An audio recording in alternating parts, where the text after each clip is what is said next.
I married you to destroy you, oh? You married the woman who owns everything you want. What are you talking about? No!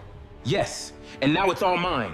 The wedding fire had barely finished circling when he leaned toward her and whispered the truth no bride should hear on her wedding night. I didn't marry you because I loved you. The room was still humming with the leftovers of celebration. Distant laughter outside, steel plates clinking in the courtyard, someone calling for more sweets. But inside that small room, the air had already gone cold. She sat on the edge of the wooden bed in her red sari, hands resting quietly in her lap, bangles trembling just once before becoming still. The oil lamp threw a soft gold shadow across her face, and for a moment, she didn't look like a new bride at all. She looked like someone bracing for rain she had known was coming. Arjun Dev stood a few feet away, jaw tight, the expensive watch on his wrist gleaming like a threat. He had built his entire life on control over his name, his company, his temper, his grief. Tonight should have felt like victory. It was the final move in a revenge he had spent 10 years planning. Instead of marrying the rich heiress his enemies had chosen for him, he had married a poor village girl in a ceremony so shocking that by sunset, half the district was already whispering about it. He had humiliated the family that tried to trap him. He had insulted the social circles that measured bloodline like gold. He had turned his life into a scandal on purpose. And she, this quiet rural girl with worn sandals and steady eyes, was the instrument he had chosen. I married you, he said flatly, because I needed to make a point. You'll have this house, security, money if you want it. But don't confuse this with a real marriage. Outside, the music swelled and faded. She looked up at him then, not with tears, not with outrage, just with a strange kind of calm. What point? She asked. He almost laughed. Her voice wasn't meek, it wasn't broken. It was soft, yes, but annoyingly composed, as if she were asking why the lantern had gone out. That some people deserve to lose, he said. And I was useful. You were available. For the first time, something flickered in her eyes. Not pain exactly. Recognition. As honest as cruelty can be, she murmured. He frowned. Most women in her position would have cried, begged, argued, tried to reach the man behind the armor. But she simply lowered her gaze again and touched the edge of her veil as if straightening it for no one but herself. After a long pause, she said, Then let me be honest too. I didn't marry you because I believed in fairy tales. That made him look at her properly. She couldn't have been more than 24. Her name was Mira. She came from Bhairavpur, a forgotten village 2 hours from the city, where roads cracked in summer and disappeared in monsoon. The first time he had seen her, she had been standing outside a crumbling schoolhouse, arguing with a local contractor twice her size because he was stealing cement paid for by the villagers. Her sari had been plain, her hands dusty, but her spine had been straight as a blade. He had chosen her in that moment because she was nobody. Nobody rich, nobody connected, nobody the elite could manipulate. A perfect insult. Now she lifted her chin and met his stare without trembling. I married you, she said, because when a man destroys his own life just to wound someone else, he usually takes everyone around him with him. I wanted to see how far the fire had already spread. Anjun's expression hardened. You think you understand me? No, she said. I think you're trying very hard to make sure no one does. Something in that answer irritated him more than anger would have. He stepped back, suddenly unwilling to stay in the room another second. Get some rest, he said. Tomorrow the staff will show you the rules of the house. She didn't ask where he would sleep. She didn't stop him as he turned and left. Only when his hand was on the door did she speak again. "Whatever revenge you think this marriage gave you," she said quietly, "I hope it was worth it." He did not answer, but for reasons he refused to examine, those words followed him long after the house fell silent. Arjun Dev had not always been this man. Once, years ago, there had been softness in him. Not much, but enough. Enough for his mother to call him kind when he thought no one was listening. Enough for him to believe that hard work and decency could protect people from ruin. Then his father trusted the wrong men. The Dev Group had started as a small logistics company built by his grandfather, expanded by his father into infrastructure, ports, transport, and eventually real estate. For a while, the family had been respected, even admired. Then came the Khannas. Pratap Khanna was polished, smiling, and lethal in ways that never appeared in court records. He entered the business as a strategic partner, then slowly poisoned it from within. Assets were moved, signatures were forged, debts appeared where there had been none. By the time Arjun's father understood the trap, it was too late.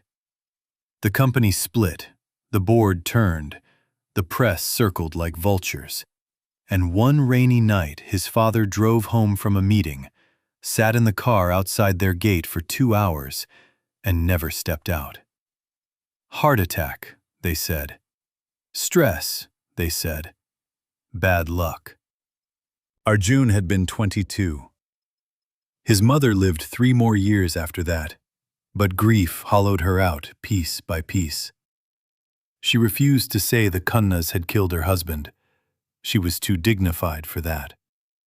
But Arjun had watched her fold old documents with shaking fingers, whispering apologies to the dead. One name kept appearing in those papers: Haveli Holdings. A dormant trust, old land, hidden ownership patterns tied to Bhaidavpur and the surrounding district. His father had once tried to acquire it, because whoever controlled those holdings controlled the new industrial corridor the government was planning. Ports, warehouses, highways, rail access. Billions in future development. The Khannas had been hunting it too, but the final title transfer had vanished years ago.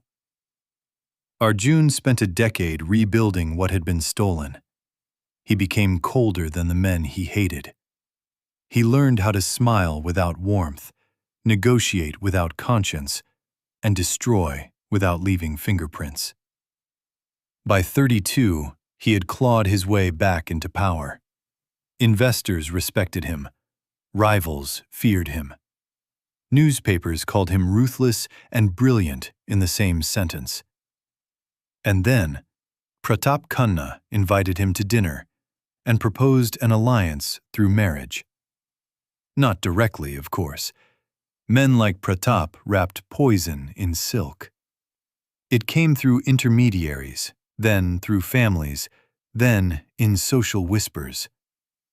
Arjun was expected to marry Pratap's niece, Sonal, beautiful, educated, socially perfect, and strategically placed to absorb what remained of the Dev legacy into the Khanna empire forever.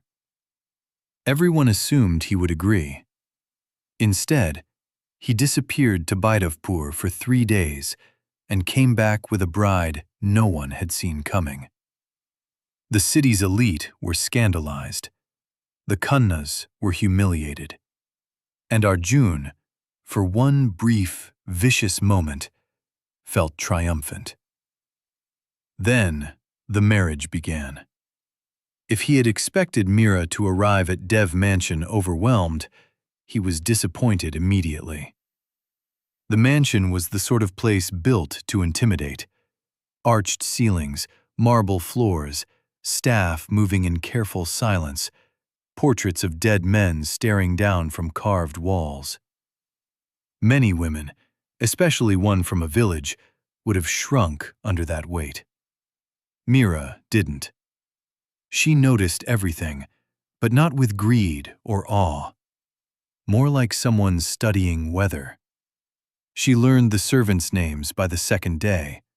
By the third, the cook had already started putting aside the tamarind chutney she liked. By the end of the week, the old driver who had not smiled at anyone in years was waiting to ask if Madam preferred the temple route or the lake road. Arjun told himself it was temporary. A village girl adapting to comfort. Nothing more. But it kept getting stranger.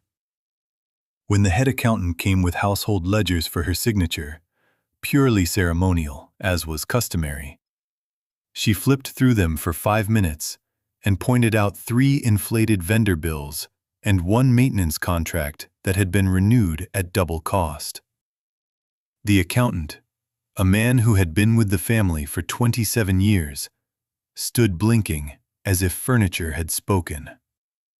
When Arjun's aunt made a pointed remark at lunch about certain people not understanding the difference between silver and plated steel, Mira replied, without raising her voice, "You're right. Real worth is often hidden beneath habit." Then she passed the dal as if nothing had happened.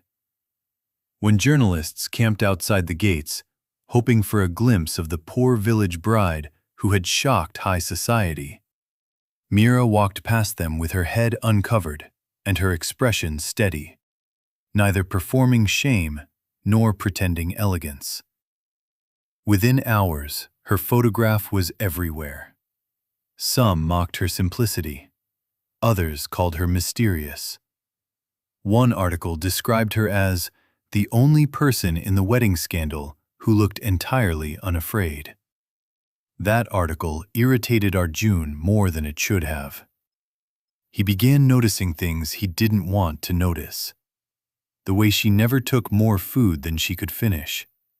The way she would stand at the balcony each evening facing west, as if measuring sunset against an old memory. The way she treated servants with the same tone she used for politicians. The way silence seemed natural to her, not empty. Most of all, he noticed that she never once asked him why he had really chosen her. It should have been a relief. Instead, it unsettled him. 2 weeks after the wedding, he found her in the library. Not reading, reorganizing. The Dev Mansion library had become a museum of neglect. Shelves full of leather-bound histories, land records, ledgers, and legal papers no one touched unless they had to. Dust hung in the air like an old grudge. Mira stood on a ladder near the eastern wall, reaching for a file in the top shelf. "What are you doing?" Arjun asked from the doorway. She climbed down carefully before answering. "Looking for something. This is not a village storeroom you can wander through." She held up a brittle folder. "Apparently, it is a storeroom. No one has looked at half these files in years." His eyes narrowed. "Why are you touching company archives?" "Because your librarian said the roof leaks in monsoon, and all the records on this side smell like mold." "That's not your concern. Everything under this roof becomes my concern when termites get to it." He took the file from her hand. Haveli Holdings. He froze so quickly she noticed. For a second, the room changed. The dust, the afternoon light, her face. All of it receded beneath the sharp pounding in his ears. "Where did you find this?" "Third shelf." She looked at him more closely. "Why?" "It's irrelevant." "It doesn't look irrelevant." He opened the file. Half the documents were copies, others incomplete. But there were names in there he had not seen in years.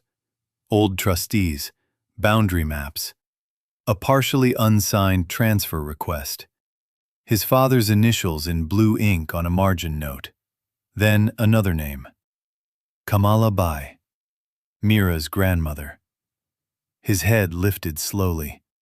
She saw the change in him and went still. "What is it?" she asked. Arjun closed the folder. "Nothing." But it was not nothing. That night, he had the archives moved to his private office.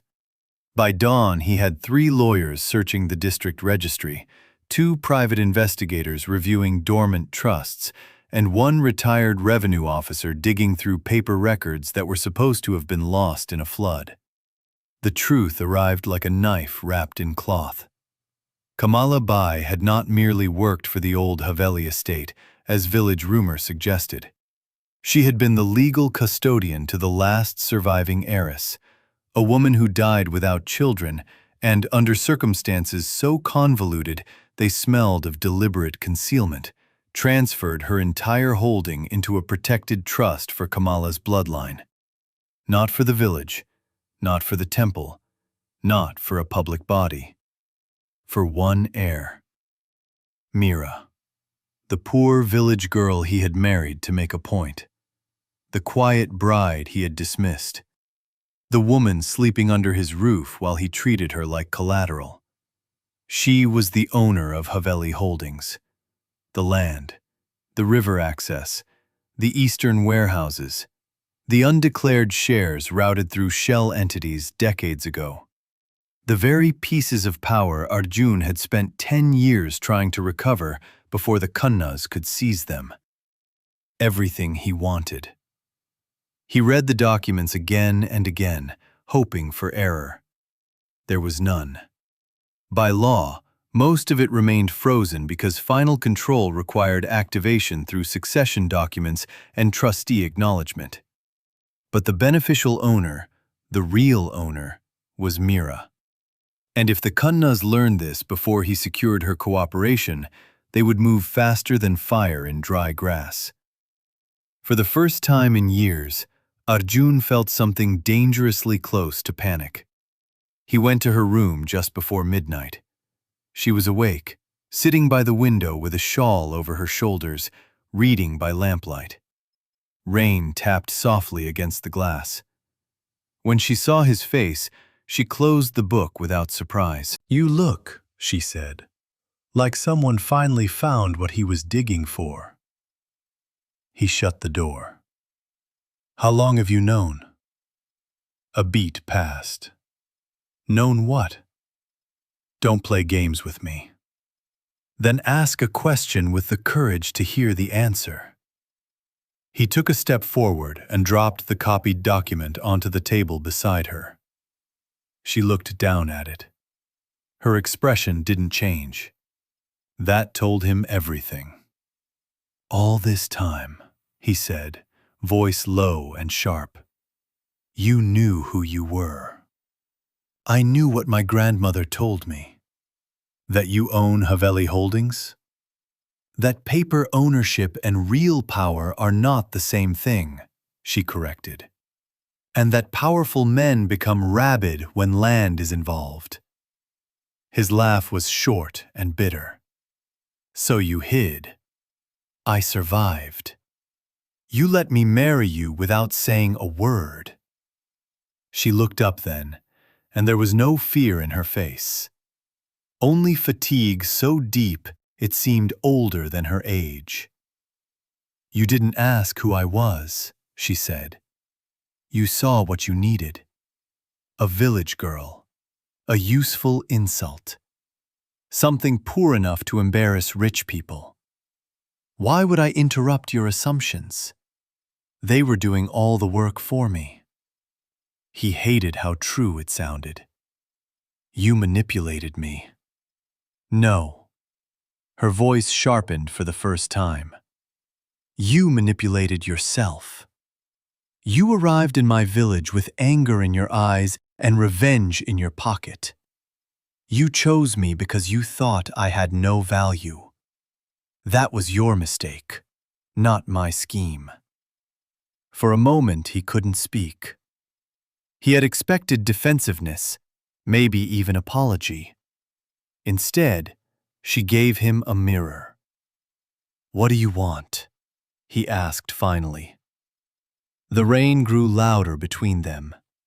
Mira turned back to the window. That depends. Are you asking as my husband or as the man who used me? His jaw tightened. I'm asking as someone who can protect you. She let out a quiet breath that could almost have been a sad laugh. From whom? The Khannas? Your board? The politicians circling those contracts? Or from you? He said nothing. She stood slowly, adjusting the shawl around her shoulders. My grandmother spent her whole life teaching me one lesson, she said. Poor people don't survive by owning less. They survive by being underestimated. We let the world think our roof is weak while we hide the keys under the floorboards. We smile when they call us small. We listen while they show us their hunger. That is how we stay alive. She stepped closer, close enough that he could see the sleeplessness under her eyes. When you came to Bairavpur, I recognized that hunger in you immediately. But there was something worse, too. Grief. The kind that rots into revenge if no one opens the wound. So I said yes. His gaze locked on hers. Why? Because men like you are dangerous when no one stands close enough to see where they're bleeding. The answer hit harder than anger. He should have dismissed it, mocked it, turned it into strategy. Instead, he heard himself ask, "And what do you see now?" She studied him for so long the silence became unbearable. I see a man who no longer knows the difference between justice and destruction, she said. And I see that if I hand you everything you want right now, you'll burn with it. Then she moved past him, opened the door, and left him standing alone in the room with the rain. The next week turned into war. Not between Arjun and the Khannas. That war had existed for years. This was different. This was quieter and somehow more brutal. He tried reason first. Legal projections, strategic arguments, market analyses showing what Haveli holdings could become under his control. He explained that if they activated the trust through Dev Group, they could block the Khannas permanently, restore assets stolen from his father, and secure Bhairavpur's future infrastructure under better management. Mira listened to everything. Then she asked one question. And after you win, who do you become? He had no answer that didn't sound like another version of Pratap Khanna. So he tried pressure. He reminded her of legal complexity, tax liability, hostile acquisition threats, and the simple reality that people had killed for less land than this. He told her she was out of her depth. He told her sentiment had no place in business. He told her trust documents meant nothing without men capable of defending them. That was the day she handed him a ledger from Bhairavpur. Handwritten, detailed, precise. Every family in the village. Crop failures across 8 years. Loan patterns, water shortages, migration numbers, teacher absences, medicine debts, widow households, school repair estimates, land encroachment records. He looked at it, confused. What is this? Management, she said.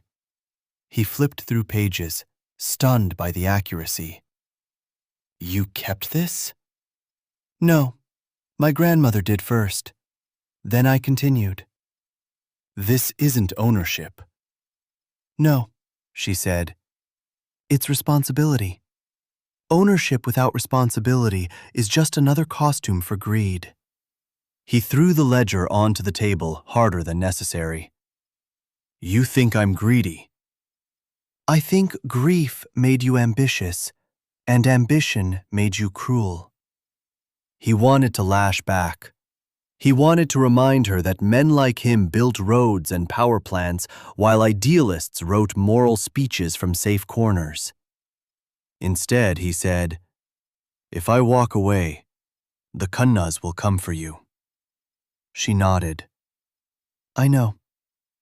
"You're still refusing?" I'm refusing to give power to a man who cannot tell whether he wants to protect people or punish ghosts.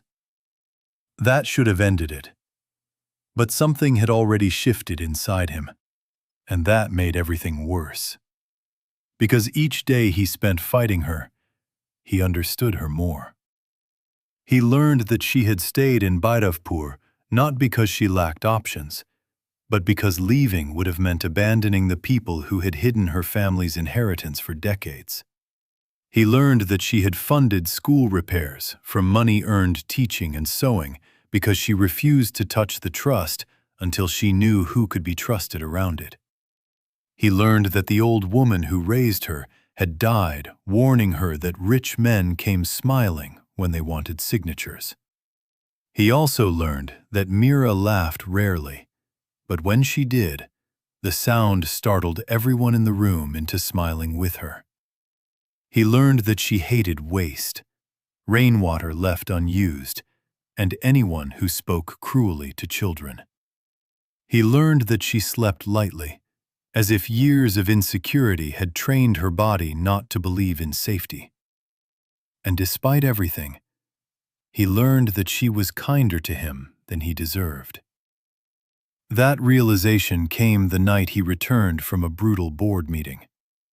Someone had leaked rumors of dormant assets linked to Bairavpur. Pratap Khanna's people were moving already. 3 directors on Arjun's board wanted immediate pressure placed on Mira to execute temporary management rights.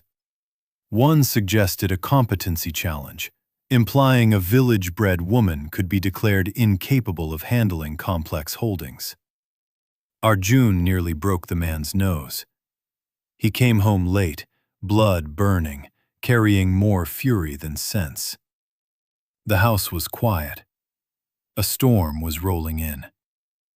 He went to his study, poured a drink, and found Mira there by the desk, going through relief proposals for monsoon preparedness. "Out," he snapped. She looked up once and knew something was wrong. "You're bleeding." "It's nothing." "It's on your collar." He reached for the drink. She crossed the room, took the glass from his hand, and set it aside before he could protest. "I said leave." "No." He stared at her. No one said no to him like that. Not in that tone. Not without drama. Just a simple refusal grounded like stone.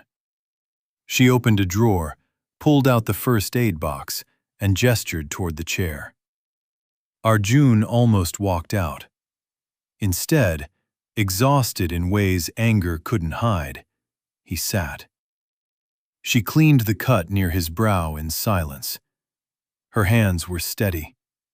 The cotton smelled faintly of antiseptic and jasmine soap. He winced once when she pressed too hard. "Sorry," she murmured. "It was my fault." The words slipped out before he could stop them. Her hand paused. "Which part?" He let out a hollow laugh. "Pick one." The storm cracked somewhere in the distance. Mira finished dressing the wound and began putting the supplies away. He watched her, the line of her profile, the calm that never seemed fake. Something inside him, some locked, stubborn thing, gave way just enough to hurt. "My father," he said abruptly, "trusted Pratap Khanna. Everyone told him the partnership was smart. Expansion, influence, access. My father believed business could still have honor if the right men sat at the table." He swallowed. When he realized what had happened, it had already eaten through everything. The company, the debts, our reputation. After he died, my mother kept pretending dignity mattered more than rage. She wanted me to rebuild cleanly, but all I could think was that clean men get buried, while dirty men give speeches at funerals. Mira said nothing. Maybe that was why he kept going. I spent 10 years becoming someone my father would not recognize, he said. And every time I got closer to winning, it felt less like justice and more like emptiness. So when Kunna tried to tie our families through marriage, his mouth twisted. I wanted him to choke on humiliation. I wanted the city to laugh. I wanted him to feel even one drop of the powerlessness we lived through. Mira leaned against the desk, eyes on him. "And when you chose me," she said quietly, "you didn't see a person." No. The honesty tasted like rust. I saw a weapon. She closed her eyes briefly, as if acknowledging a wound already known. When she opened them again, there was pain in them now. Real pain, unhidden at last. "That part did hurt," she admitted. He looked away. "I know." "No," she said. "I don't think you do." He forced himself to meet her gaze again. She did not cry. Somehow that was worse. "When you came to Bhairavpur, every woman in that village understood what kind of man you were the moment your cars arrived," she said. "We know the look of powerful men. We know when they are choosing land, labor, or bodies. We know when kindness is a costume. And I still said yes, because I thought maybe, I don't know, maybe standing near the fire would help me understand whether it could be controlled." Her voice thinned for the first time. "But on our wedding night, when you told me I was just a point you wanted to make," she pressed her fingers together, "I realized I had walked into a house where my dignity had already been priced." The shame that hit him then was clean and merciless. He had survived scandal, betrayal, boardroom warfare, death threats. Nothing had ever struck him like that sentence. "I'm sorry," he said. It sounded insufficient because it was. Mira gave a sad nod, accepting not the apology, but its smallness. "You should be," she said. Rain began at last, hard against the windows. For a long time neither moved. Then she asked, "If you get Haveli Holdings, and you destroy Kunna, and you take back every asset your father lost, what happens to the boy your mother called kind?" He had no answer. That was the problem. The storm outside deepened. The one inside him finally broke. Everything changed after Pratap Khanna came to the house. He did not arrive with guards or open threats. Men like him weaponized civility. He came with sweets, condolences about unfortunate public misunderstandings, and a smile sharpened over decades of deceit. Arjun received him in the main hall. Mira stood beside the window in a pale blue sari, silent as winter water. Pratap's eyes flicked to her with polite assessment. Then, just for a second, Arjun saw it, the calculation, the recognition. He knows. The old man settled into an armchair as if he owned air itself. "I'm glad we could speak privately. Rumors in the market are becoming tiresome." "Then stop feeding them," Arjun said. Pratap smiled. "Still your father's temper. Pity you didn't inherit his judgment." Mira's gaze sharpened, but she said nothing. Pratap turned to her. "My dear, this entire situation must feel overwhelming. Titles, trusts, land disputes. These are ugly burdens, especially for someone unaccustomed." Arjun's hands curled. Mira answered before he could. I've found that men call burdens ugly when they fail to steal them elegantly. A slow silence followed. Pratap's smile thinned. You're sharper than people suggested. People often confuse silence for emptiness. He studied her now without pretense. Then let us speak plainly. Those holdings are too large to sit in uncertain hands. Mismanagement would invite state intervention, litigation, and worse. If you sign temporary operational authority to a stable consortium, one with experience, we can ensure your village benefits while you live comfortably. Arjun almost spoke.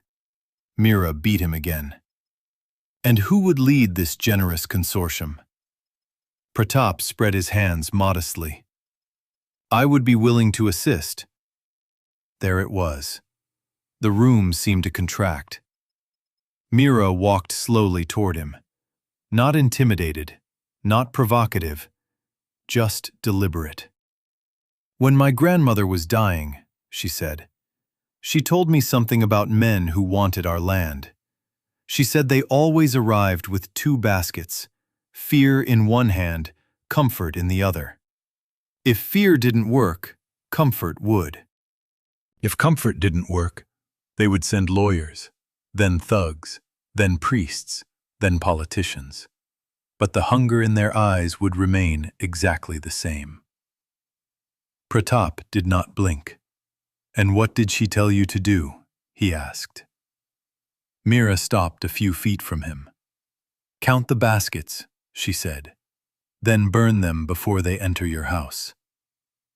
For the first time in his life, Arjun saw Pratap Khanna lose composure. It lasted only a second, but it was enough. The old man rose. Be careful, he said softly. People who stand between powerful interests and inevitable progress rarely stay standing. Arjun stepped forward so fast the chair behind him scraped. Threaten my wife again, and you will not leave through that door. Pratap looked between them, some new understanding sliding into place. Not just about the land, about Arjun, about weakness, about feeling. That was dangerous. He smiled one final, poisonous smile and walked out. The second the door shut, Mira turned to Arjun. He'll escalate. I know. He saw it. What? Her eyes held his. That you care. He opened his mouth to deny it. Couldn't. That evening, Bhairavpur's school was set on fire. Not the whole building, just one wing. Enough to frighten. Enough to warn. Enough to make the message unmistakable without drawing immediate criminal heat. When the call came, Mira went white. Arjun had never seen her lose control before. Never. But now her hands shook so badly, she dropped the phone twice, trying to call the village headman back. We're leaving, he said immediately. The drive through the night felt endless. Rain made the highway look broken. Mira sat rigid beside him, silent except for one whispered prayer repeated under her breath. When they reached the village, smoke still clung to the wet air. People stood in clusters, faces lit by emergency lamps and fury. The classroom wing was blackened. Charred notebooks lay in the mud like dead birds. Mira walked through the wreckage with a kind of stunned stillness that frightened Arjun more than panic would have. A little girl tugged her hand and began crying. Only then did Mira kneel and hold the child, and only then did the village seem to exhale around her. Arjun spent the next hour on phones, district police, private security, forensic teams, media contacts he despised but needed. He moved like machinery, efficient and merciless. At some point he turned and saw Mira standing in the rain inside the burned doorway, ash smeared on her cheek, looking not broken, but betrayed by something older than the attack itself. He walked to her. "I'll make them pay," he said. She laughed then, but there was no humor in it, just grief sharpened into disbelief. "That's still your first language, isn't it?" she said. "Pay, punish, break." He stared at her. "They burned a school." "Yes," her voice cracked. "A school. A place where children spell their names on slate and dream bigger than these fields. And all you can think is revenge." "What do you want me to think?"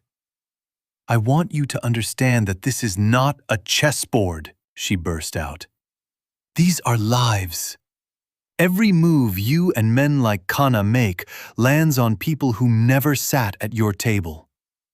Rain streamed down her face, mixing with tears she was too angry to hide. Arjun stepped closer. "Then tell me what to do." The words surprised them both. Mira looked at him, breathing hard. Then, very slowly, she said, "Stand here. No calls, no orders, no plans. Just stand here and look at what war between powerful men costs." So he did. He stood beside her in the rain while villagers pulled out salvageable books and covered benches with tarps. He stood while mothers counted children and men whispered names they suspected but could not prove. He stood while an old teacher lifted a half-burned alphabet chart and sat down in the mud because his legs had given out. And for the first time in years, Arjun let himself feel the full ugliness of what vengeance becomes when it spills beyond the guilty. By dawn, something inside him had changed shape. 3 days later, he made the decision that defined everything. His board assembled expecting a strike. They wanted injunctions, asset traps, pressure on Mira, public scandal against the Khannas, emergency consolidation of all trust-linked holdings under Dev Group oversight. They wanted what boards always want, control dressed up as necessity. Arjun let them speak. Then he slid a folder across the table. Inside was his resignation as executive chairman. Shock hit the room like shattered glass. "You've lost your mind," one director said. "Possibly," Arjun replied, "but not my conscience." He announced a full forensic release of the old Dev-Khanna partnership documents to regulators and press. Not selectively, not strategically, completely. Every forged transfer, every shell route, every suppressed debt instrument that had destroyed his father. The release would expose Khanna, yes, but it would also expose ugly corners of Dev Group, including decisions Arjun himself had made while hunting revenge. It was corporate suicide. It was also the first honest thing he had done in years. "You can't do this," another director hissed. "It will destroy market confidence." "It should," Arjun said. "Confidence built on buried rot deserves to collapse." "And the holdings?" He looked around the table at men who had mistaken his pain for appetite. "Haveli Holdings will not be absorbed by Dev Group. It will be restructured under an independent public interest trust with local governance, legal protection, and audited development controls. Mira will decide the final framework. Not me, not this board, not Khanna." The uproar became immediate. He barely heard it. Because in choosing that path, he was not just surrendering power. He was burying the version of himself built from rage. Pratap struck back within hours. Media leaks, political pressure, anonymous accusations about Mira's legitimacy. Old village records mysteriously contested. Even a staged protest outside Dev offices calling her a fraud planted by rival corporate interests. It might have worked against almost anyone else. But Arjun had made one last move before stepping down. He had sent every document to every regulator, journalist, and watchdog simultaneously. No one could bury it now. The scandal exploded nationally. Pratap Khanna, once untouchable, found himself dragged into hearings, raids, and public scrutiny he had spent decades avoiding. Former associates turned cooperative to save themselves. Board members abandoned him. Politicians stopped taking his calls. For the first time, power left him faster than he could buy it back. And in the middle of that collapse, Arjun disappeared from public view. Not into exile, into Bhairavpur. People in the city called it madness. Maybe it was. He went because there was nowhere else left that felt honest. The first weeks were awkward in ways no business war had prepared him for. Villagers did not care about his old influence. They cared whether he would show up when promised, whether the rebuilt school roof would hold, whether the medicine delivery came on time, whether he spoke respectfully to elders, whether he dirtied his shoes without complaining. He failed often. He learned anyway. He helped carry bricks, sat through council meetings that lasted hours because everyone deserved to speak, listened to farmers discuss canal routes with more practical intelligence than half his former board, watched Meera navigate conflict with patience that looked effortless until he saw the exhaustion it cost her. Trust came slowly, deservedly.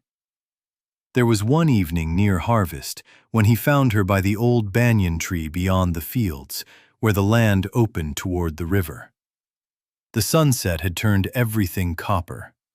Children were shouting in the distance. Somewhere, someone was singing while washing utensils. Meera stood with her shawl drawn close, reading a draft of the trust charter. He stopped a few feet away. "You changed Section 4. It needed changing. It's better."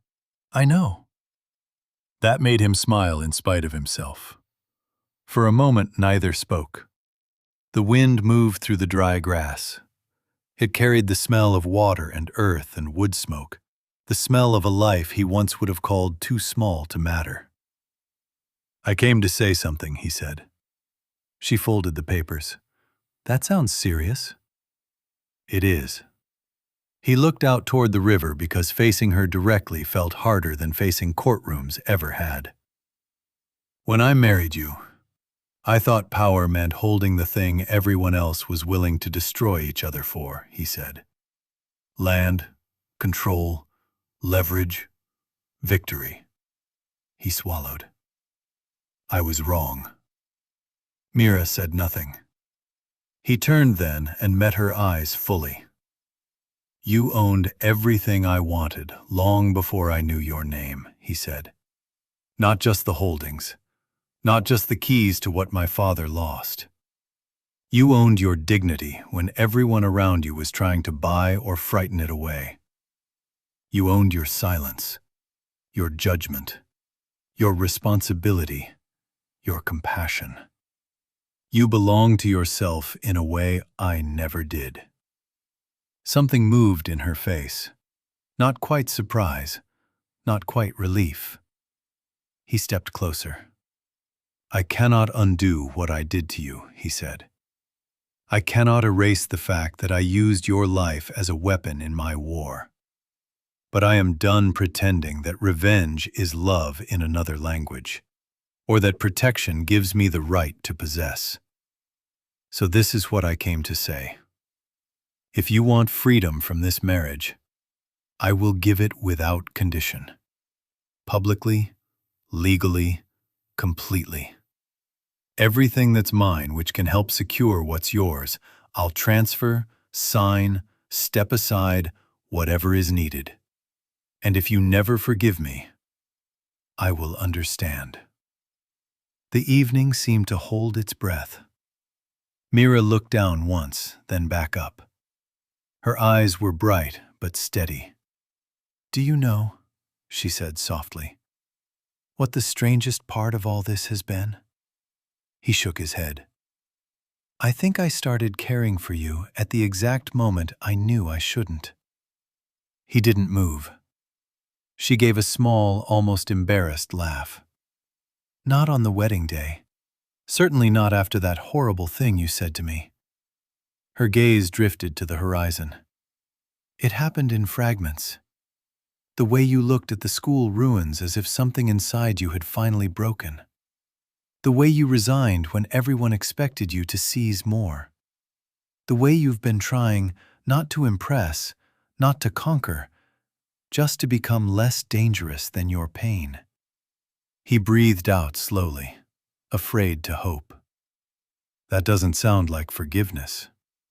No, she said. Forgiveness is slower. She stepped toward him now, until only the fading light stood between them. But it sounds, she added, like a beginning. Arjun closed his eyes for a second. When he opened them, she was still there. Real, flawed, fierce, merciful in ways he had not earned. Then I'll take slow, he said. I'll take difficult. I'll take any road you choose, if I get to walk it honestly. The wind lifted a strand of her hair.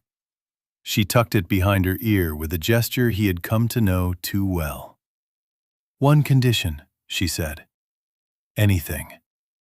No more trying to save me by becoming a monster. A broken laugh escaped him. Agreed.